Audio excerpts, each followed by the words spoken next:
Hello everyone. Okay, solving 45, 45, 90 triangles. So I'm going to show you lots and lots of different ways of how to solve these. The first one is just using Pythagorean Theorem. So if I look at this triangle, I could say, okay, that's 90, that's 45 degrees. If I do some math, 180 minus 90 is 90, minus 45 is 45. Okay, that's 45.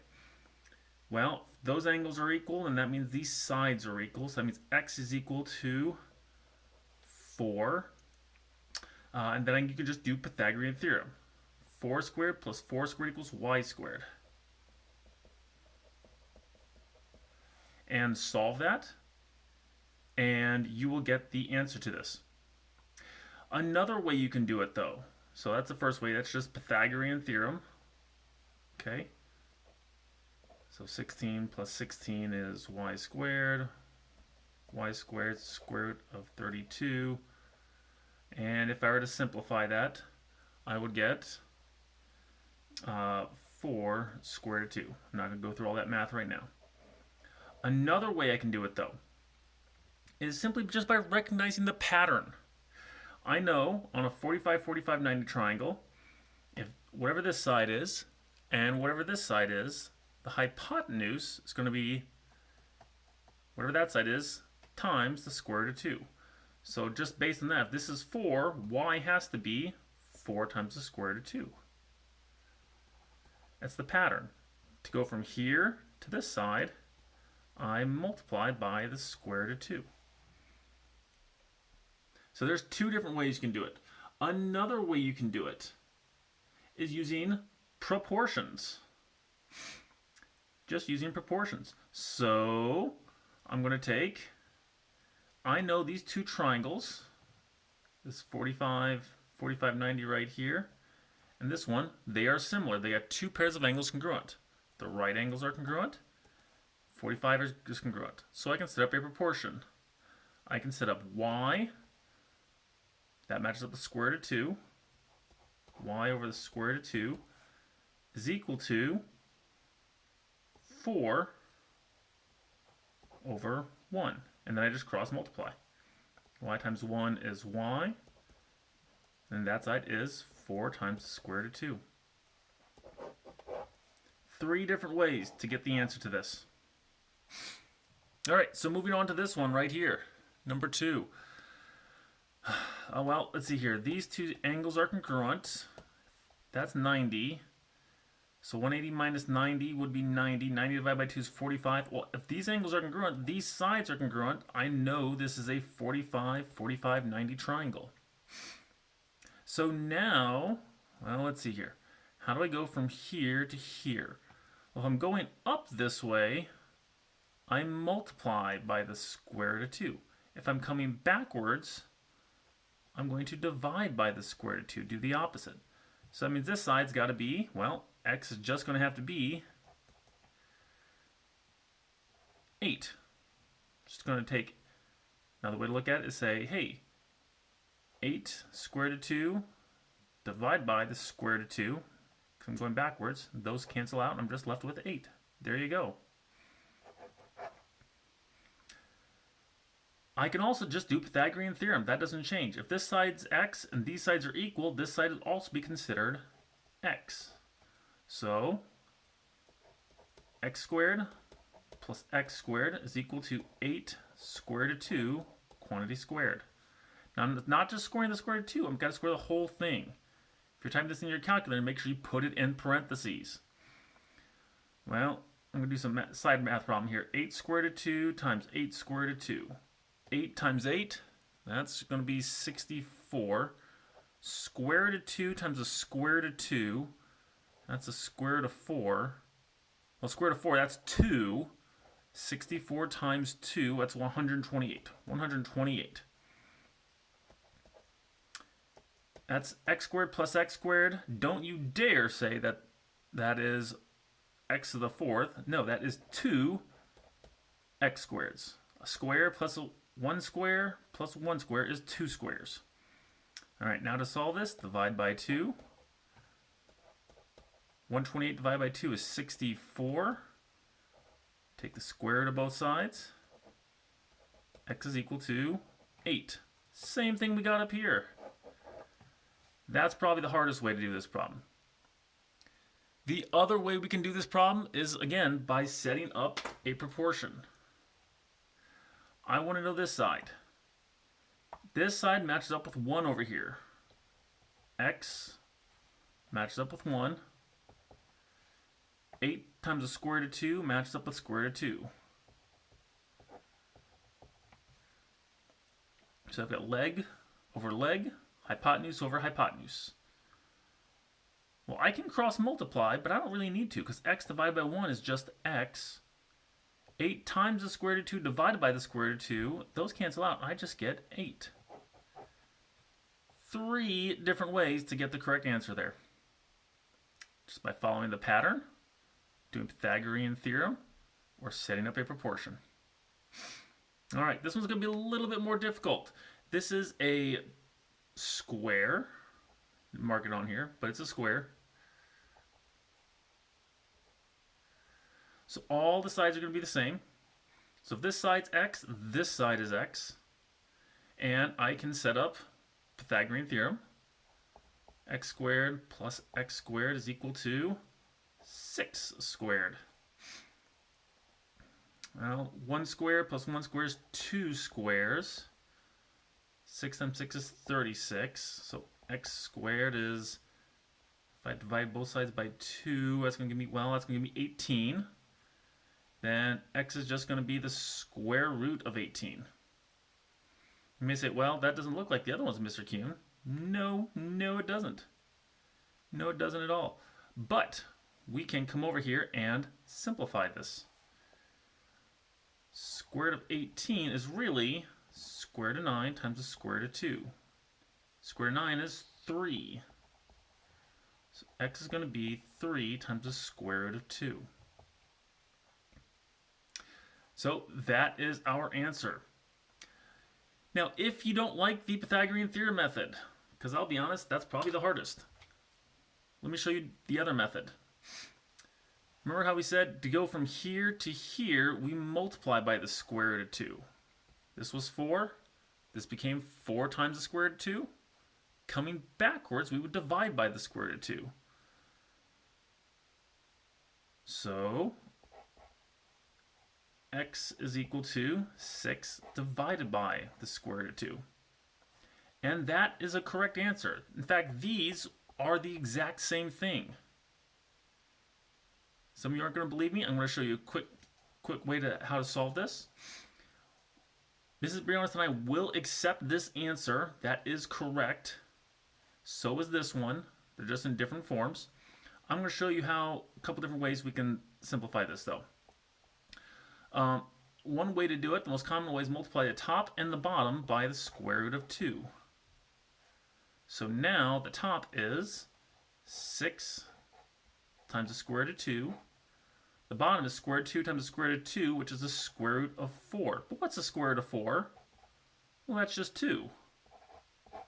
So 6 square root of 2 times the square root of 2 divided by 2. I can simplify these. 6 divided by 2 is 3 square root of 2. Don't divide these. This one's in a square root sign. This one's not. Don't do that. Bad, bad, bad if you do. Don't. Okay?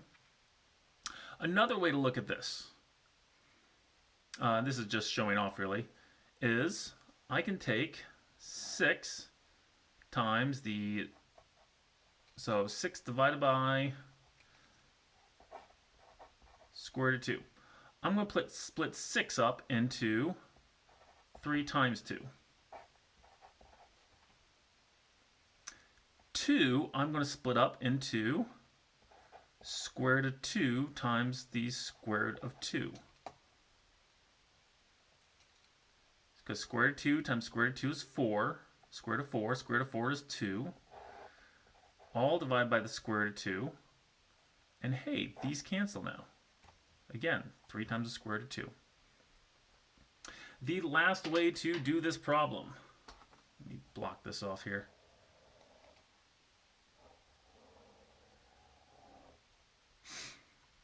The last way to do this problem is just by knowing this pattern right here. If this is x times square root of 2, going backwards I would divide, or we can do the proportion method. X matches up with 1. 6 matches up with the square root of 2.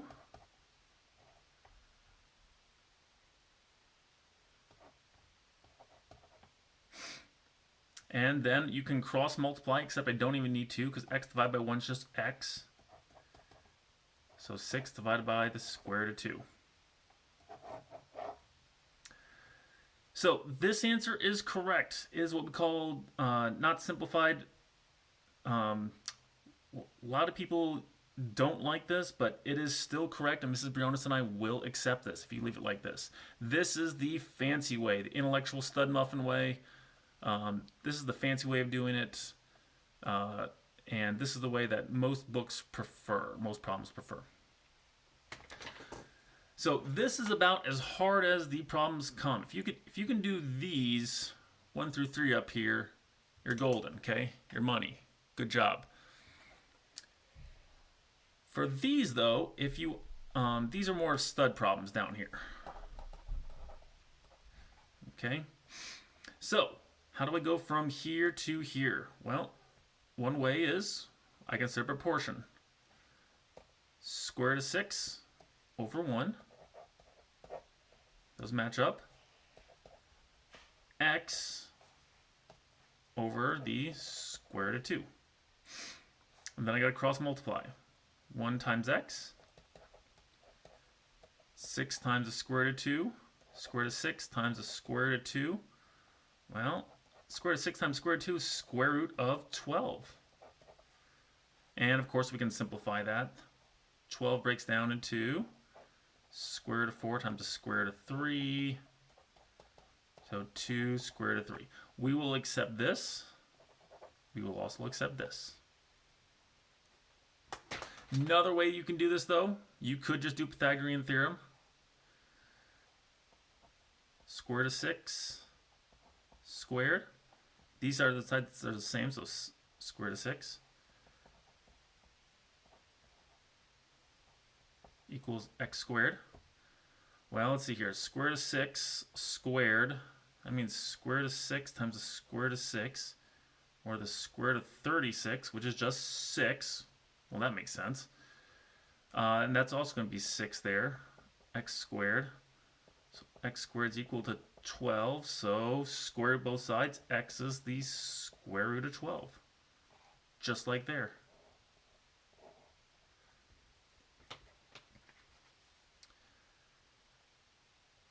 And of course, we can also just recognize the pattern. To go from this side to this side, I multiply by the square root of 2. So in this problem, x is going to be square root of 6 times the square root of 2, which is the square root of 12, or 2 times the square root of 3. All three ways are valid here. There's Pythagorean Theorem, proportions, or just recognizing the pattern. And for our last one over here, right now I cannot do this problem because I don't know if these sides are equal. We would need one more piece of information. But if it was just something as simple as these angles are equal, then I know it's got to be, those both have to be 45. 45 plus 45 is 90. Plus 90 makes 180. All right. So now we can do it. Again, I can just call both those sides x since the angles are equal, the sides are equal. So I could just do Pythagorean Theorem. X squared plus x squared is equal to square root of 10 squared. Now 1 squared plus 1 squared is 2 squares, 2x squared. Square root of 10 squared. Well, let's see here. Square root of 10 times the square root of 10. That's the square root of 100, which is just 10. Okay, so far so good. Divide both sides by 2. X squared is equal to 5, so x is the square root of 5. Again, that's the hardest way possible. It's much, much easier to do the pattern. To go from here to here, we multiply by the square root of 2. If we want to go backwards, though, we would divide by the square root of 2. So x is equal to the square root of 10 divided by the square root of 2. Well, 10 square root of 10 divided by square root of 2 is really just square root of 5, and you're done. And of course, the last possible method, the proportion. X matches up with 1. Square root of 10 matches up with square root of 2. You can cross multiply if you wish, but that's not necessary because, again, x divided by 1 is just x. So it's square root of 10 divided by square root of 2, which is the square root of 5. So there you have it. All sorts of different ways to solve for 45, 45, 90 triangles.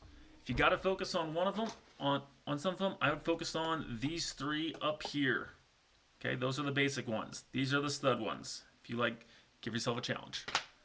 Thanks for watching.